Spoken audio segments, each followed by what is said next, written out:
नमस्कार। एक बार फिर से स्वागत है मेरे चैनल पर। मैं हूं राज। आप देख रहे हैं हाईवे नाइट। दोस्तों, आज मैं आपको एक कहानी में लेके चलूँगा जो आशीष जी का है। आशीष जी का कहानी ये 2010 की है और ये यूपी के सुल्तानपुर के पास की है।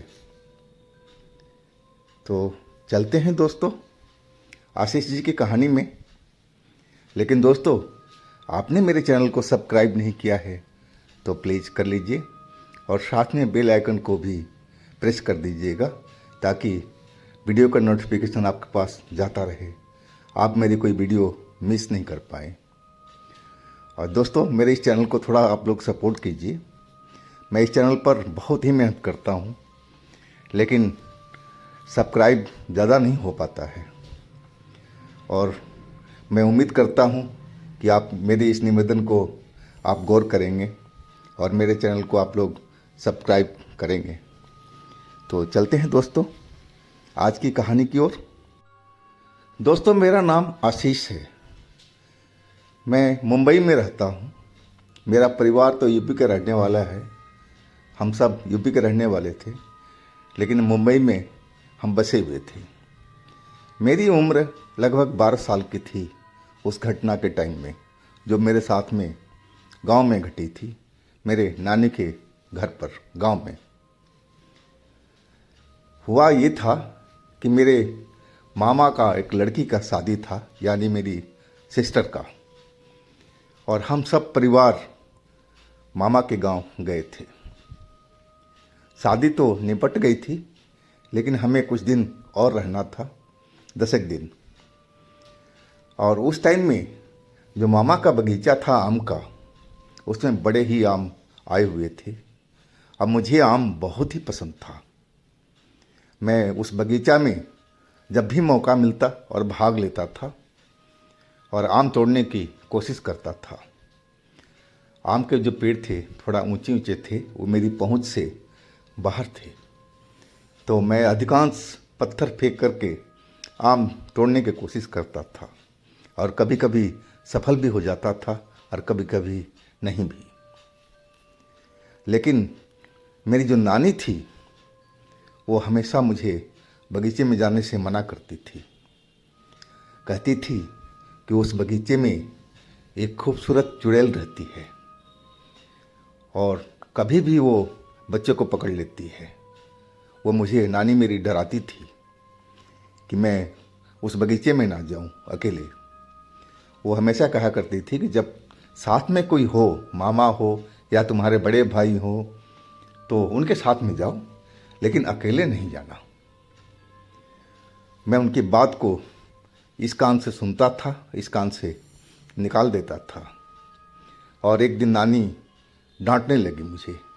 किसी ने शिकायत कर दिया था कि मैं अकेले बगीचे में गया था दोपहर में, और बात भी सही थी। मैं अकेले ही गया था आम तोड़ने के लिए, वो भी भरी दोपहरी में।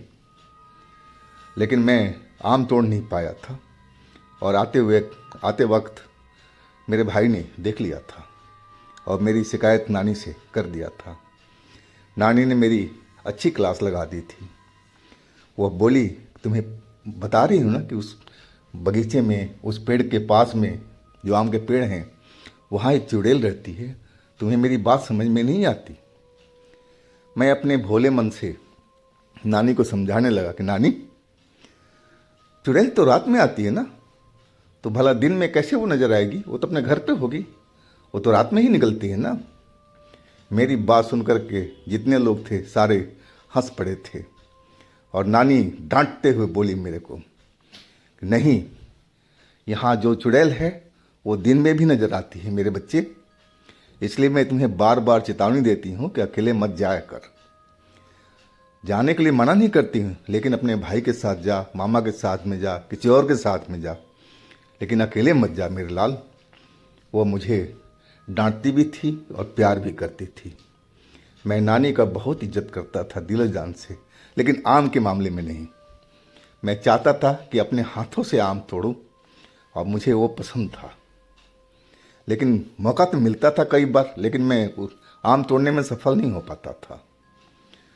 मैं एक और कोशिश करने वाला था और कोशिश अगले दिन मुझे मिल गया। लोग बाग मुझ पर नज़र लगाए हुए थे कि मैं कहीं भाग न जाऊं आम के बगीचे की तरफ में। दोपहर तक तो मौका मिला ही नहीं। शाम के जब अंधेरा होने लगा था उस टाइम में सब इधर से उधर थे और वही टाइम मेरे लिए सबसे बढ़िया था। मैं चुपके से दौड़ गया उस बगीचे की तरफ और पहुंच गया आम के बगीचे के अंदर में। शाम तो होने लगी थी लेकिन अंदर में थोड़ा बहुत प्रकाश अभी नज़र आ रहा था। थोड़ी देर में अंधेरा होने वाला था कहा जाए तो। अब मैं जल्दी से जो मेरा आम फेवरेट था पेड़ उसके पास खड़ा हो गया था और अपने हाथों से पत्थर फेंकने लगा था, लेकिन मेरा कोई निशाने पर लगता ही नहीं था। मैं झुंझला गया था और एक पत्थर मैंने मारा तो एक छोटा सा आम टूट करके नीचे गिरा, लेकिन वो मज़ेदार नहीं था। इसको देखकर मैं संतुष्ट नहीं था। मुझे तो बड़ा वाला आम चाहिए था जो काफ़ी ऊपर लटके हुए थे। वो मुझे आकर्षित कर रहे थे लेकिन एक आम तो टूटा था मेरे से। मैं तो थोड़ा जोश में आ गया था और पत्थर में धनाधन उस पेड़ पर चलाने लगा था, आंख मूंद करके कि कोई ना कोई पत्थर तो ऊपर वाले आम पर लगेगा और वो आम टूट करके नीचे आएगा। अब मैं लेकर के घर भाग जाऊंगा। और इसी तरह मैं अपना पत्थर चलाए जा रहा था। तब तक अंधेरा हो चुका था और तभी अचानक जो मैं पत्थर फेंका तो एक औरत की चीख बड़ी दर्द भरी सुनाई पड़ी। मैं एकदम सन्ना सा रह गया था कि चीख कहाँ से सुनाई पड़ी। तभी औरत पेड़ से उतरती हुई दिखाई पड़ी, उसी पेड़ से जिस पर मैं पत्थर मार रहा था, आम तोड़ने की कोशिश कर रहा था। वो औरत 25-30 साल की नज़र आ रही थी और देखने में किसी सुंदर बड़े घर की दिखाई पड़ रही थी कपड़े के पहनाव से। और मैं देखता रह गया था क्योंकि उसके सर पर मेरा जो फेंका हुआ पत्थर था वो शायद लगा था और उसके सर से खून बह रहा था, वो भी तेज़ी से। और उसका एक साइड का चेहरा खून से भीग चुका था और वो कराहती हुई नीचे ज़मीन पर बैठ गई थी। वो रोए जा रही थी दर्द से और मैं ये सब देख करके एकदम घबरा गया था कि यह मेरे हाथों से ये क्या हो गया। मैं तो देखा ही नहीं था कि इस पर कोई औरत चढ़ी हुई है, लड़की चढ़ी हुई है। मुझे कोई आइडिया नहीं था, ना अंदाज़ा था। मैं तो अंधाधुंध पत्थर को फेंके जा रहा था और वो लड़की सिसक सिसक करके अब रोने लगी थी शायद दर्द से। मैं बहुत डरा हुआ था कि अब मैं क्या करूं। अगर ये औरत या लड़की जो भी थी अगर मेरे नानी से जाकर के शिकायत कर दिया तो मैं तो गया काम से। मेरी तो आज क्लास लग जाएगी। नानी प्यार भी करती थी और डांटती भी थी और ज़रूरत पड़ने पर डंडा भी चलाती थी। अब मैं उस चीज़ से बहुत डरता था और मैं उस लड़की के पास पहुंच गया हाथ जोड़े हुए कि देखो जी आंटी जी, मेरे से गलती से हो गया है। मैं जानबूझकर पत्थर आप पर नहीं मारा। मैं तो आम तोड़ने की कोशिश कर रहा था और वो पत्थर गलती से आपके ऊपर में लग गया। मुझे माफ़ कर दीजिए आंटी जी। मैं वही बात बार बार उस औरत से कर रहा था और तभी औरत मेरी तरफ देखी। उसकी आँख सूजे हुए लग रहे थे, लाल लाल से दिखाई पड़ रहे थे, शायद दर्द के वजह से। और मैं देखा कि खून उसका बंद नहीं हो रहा था। मुझे कुछ नहीं सूझा। मैं अपना टी शर्ट जो पहन रखा था उसको मैं निकाल लिया। अंदर मेरी बनियान थी और टी शर्ट से उसके जहाँ चोट लगी हुई थी, जहाँ से खून बह रहा था, मैं उस टी शर्ट को मोड़ करके और उसके सर पर दबा के अपने हाथों से पकड़ कर रखा ताकि खून बहना बंद हो जाए।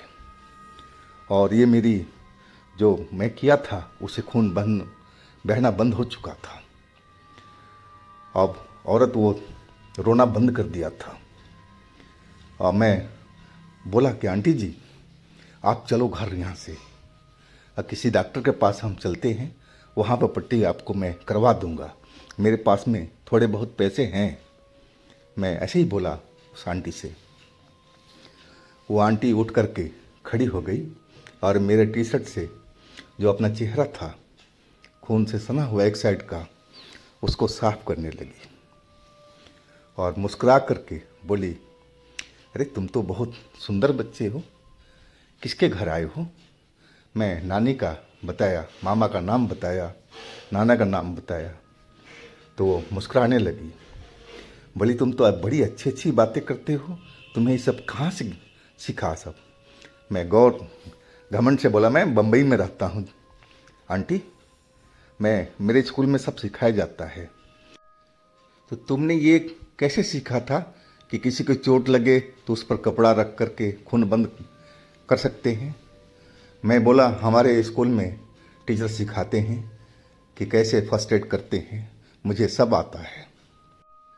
और मैं आंटी को बोलने लगा कि आंटी आप देर ना करो, चलते हैं, आप किसी डॉक्टर के पास में चलना और पट्टी करवा लो, आपका घाव सही हो जाएगा कुछ ही दिनों में, चलो आंटी। वो जो आंटी थी बोली तुम्हें तो बहुत ज्ञान है, तुमने ये कहाँ से सीखा कि किसी को सर पर कपड़ा रख दो तो खून बंद हो जाता है?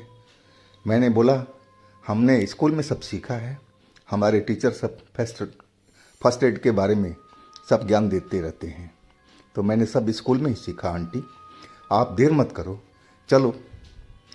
वह बोली अरे तुम्हारा तो टी शर्ट गंदा हो चुका है, खून में सन चुका है, और तुम्हारे घर वाले देखेंगे तो क्या कहेंगे? मैं बोला आंटी जी इसको छोड़ देते हैं पर, मैं बोल दूंगा कि मैं खोल करके कहीं भूल गया हूँ, चलो आंटी देरी मत करो। अब मैं टी शर्ट को उस पेड़ के पास ही फेंक दिया था।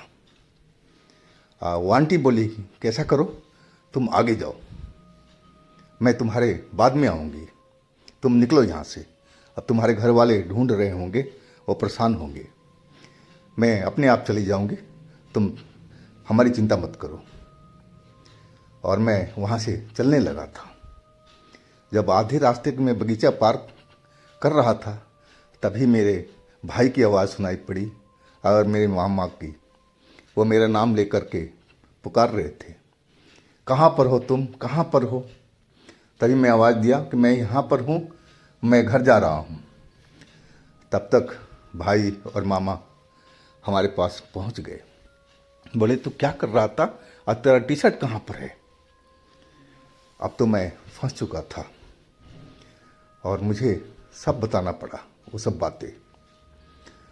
फिर तो भाई वहीं पर मेरा 2-4 थप्पड़ तो लगा ही दिया था, और मामा के चेहरे पर पसीना छलका हुआ था। वो एकटक बगीचे की तरफ देख रहे थे और बोले चलो तुम सब यहाँ से।